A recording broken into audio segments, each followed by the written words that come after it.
In the sun-kissed kingdom of Aurelia, the days were bright, but the nights even brighter, for every morning, the sun left behind tiny flecks of starlight that shimmered on rooftops like gold dust. Even when Rapunzel nodded, the longing stayed, growing, burning. In a quiet village near the kingdom's edge, a baby girl was born on a midsummer morning. Her hair shone like pure gold, real strands of sunfire, warm and bright. When she cried, the light in the room would flicker like a candle. The villagers whispered, "She's touched by the sun." Her parents named her Rapunzel, after a golden wildflower that bloomed only once a year. They loved her more than anything, and she grew into a bubbly toddler who giggled whenever sunlight brushed her skin. But word of her magic spread. And one dark night, a cloaked woman arrived, tall, almond-eyed, and draped in emerald robes.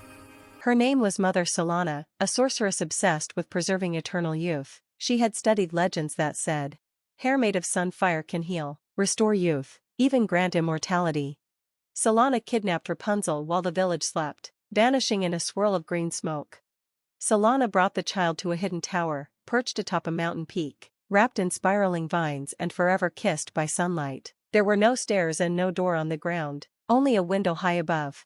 Solana raised Rapunzel alone. She convinced the girl the outside world was dangerous, full of thieves and monsters who would hurt her for her magic hair.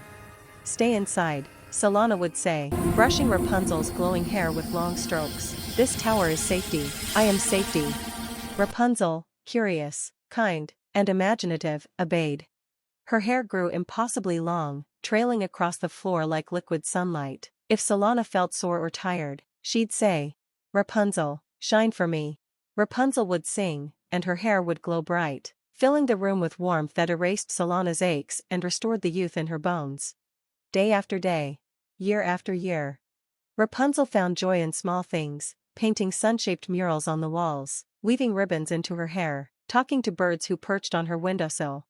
But when she looked at the horizon, the mountains, the forests, the sky stretching into possibility, a longing fluttered in her chest. There must be more.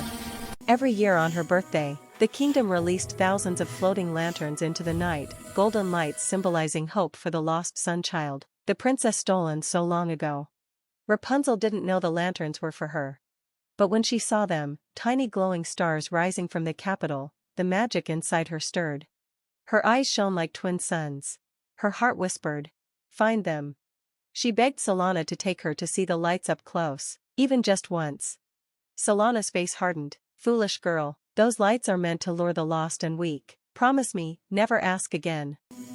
Far below Aurelia's mountains, a young mapmaker named Listen dreamed of adventure. He wasn't a knight or a prince, though he carried a sword he barely knew how to use. What he did know was navigation, and he was determined to discover the lost Valley of Sun Roots, a legendary source of magic. Warm. One afternoon, So while alive. hiking through cloud-covered Thank slopes, he spotted something impossible. A tower reaching into the sky, its windows shining like sunlight trapped in glass. "Whoa," he breathed, "that's not on any map." He climbed cautiously toward the tower. At the top, a long golden rope hung into the air, swaying like a banner of sunlight. Actually, not a rope. Hair. Listen stared in awe. Then, swallowing his nerves, he called, "Hello up there." Rapunzel jerked her head from the window, startled. "A stranger? A real one?" She squeaked and yanked her hair back up, It's hiding. warm. Listen jumped So back, his alive. hand snapped upward. Thank you. "Sorry," Rapunzel called down, heart racing. Listen smiled. Her voice was warm sunshine. "I'm not here to cause trouble," he said. "I just got lost." Rapunzel's curiosity defeated her fear. She leaned out the window slightly. "You found a tower that isn't on any map," she said. "I'd say you're very lost." They laughed. A sound so new to Rapunzel, shared laughter, that it made her chest flutter. Rapunzel lowered her hair, cautiously this time. "Climb," she said. "Are you sure?" Listen asked, eyes wide. "No, but do it anyway." He laughed, then grabbed her glowing hair and climbed. When he reached the window ledge, Rapunzel stepped back, admiring his travel coat, his boots, his satchel filled with maps. "You're from outside," she whispered. "And you're not?" he asked.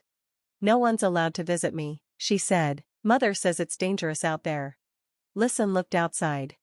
"It's dangerous staying trapped too."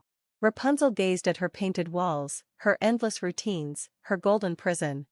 Her heart thudded. Can you take me to see the lanterns? He blinked. Lanterns?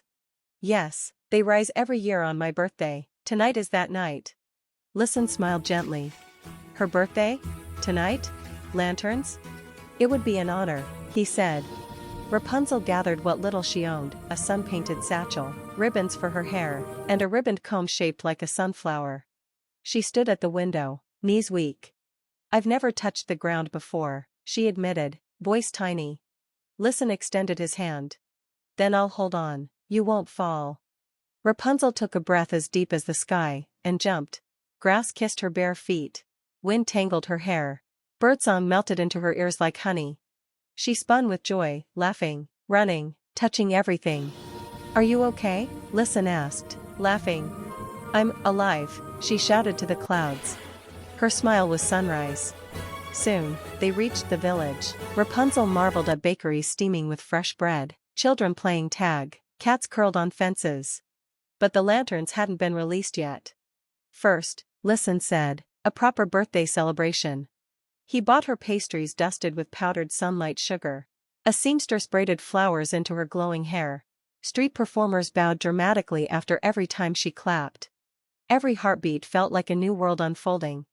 But joy flickered into fear. What if Mother Solana finds me? Rapunzel whispered. Listen placed a hand over his heart. Rapunzel, you deserve freedom. Her throat tightened, scared and hopeful all at once. As night blanketed the village, the sky turned into velvet blue. Crowds gathered near a shimmering lake. Rapunzel and Listen sat in a small boat, gently rocking on the water. Lanterns were lit. Rapunzel held hers, trembling, breath shaking. Make a wish, Listen whispered. She closed her eyes. I wish to discover who I am. I wish to choose my own light. I wish to be free. They released the lanterns. Thousands of golden lights rose, filling the sky with warm hope. Rapunzel gasped, tears glistening like tiny stars.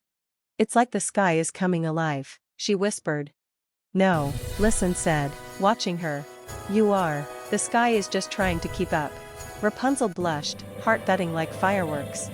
A lantern drifted gently into their boat, decorated with the royal sigil of Aurelia, a sun-shaped crest. Rapunzel touched the crest, and a spark ignited. Memories crashed into her mind. Her mother singing. A palace glowing. Guards searching. A woman in emerald robes stealing her away. I am the lost sun child, Rapunzel whispered, eyes wide. The lanterns are for me. Before Listen could respond, shadows thickened on the shore. Mother Solana had come. Furious. Terrified. Desperate. How dare you steal what is mine, she hissed. Rapunzel stood tall, the glow in her hair blazing like dawn. I was never yours, Solana. Solana raised her staff, green fire swelling into a storm. Listen stepped in front of Rapunzel, sword shaking in his grip. You will not take her again. Solana laughed, cruel and sharp. You, a child with a map? You are nothing. But Rapunzel wasn't. Rapunzel grabbed Listen's trembling hand, hope and courage pooling in her chest. Her hair glowed brighter, liquid sunlight pouring through every strand.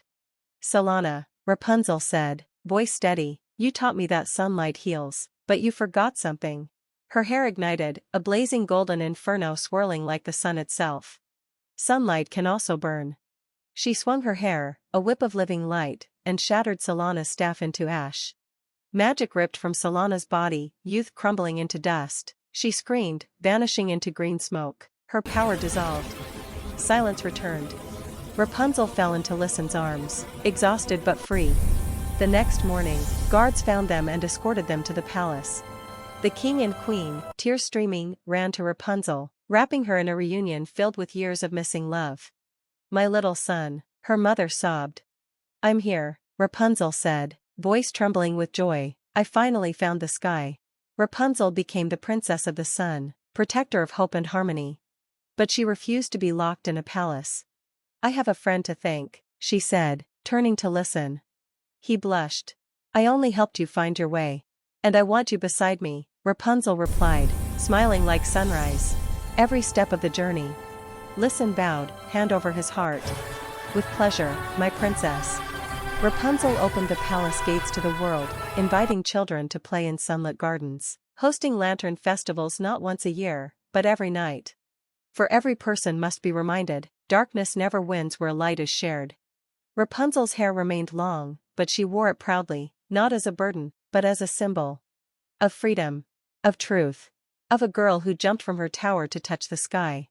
Her love with Listen blossomed like morning sun blooming from the horizon, gentle, truthful, fearless. Their story was sung across the kingdom, a tale of courage against captivity, truth against lies, light against darkness. And whenever lanterns rose into the sky, Rapunzel looked up and whispered, "I found my way home." The end.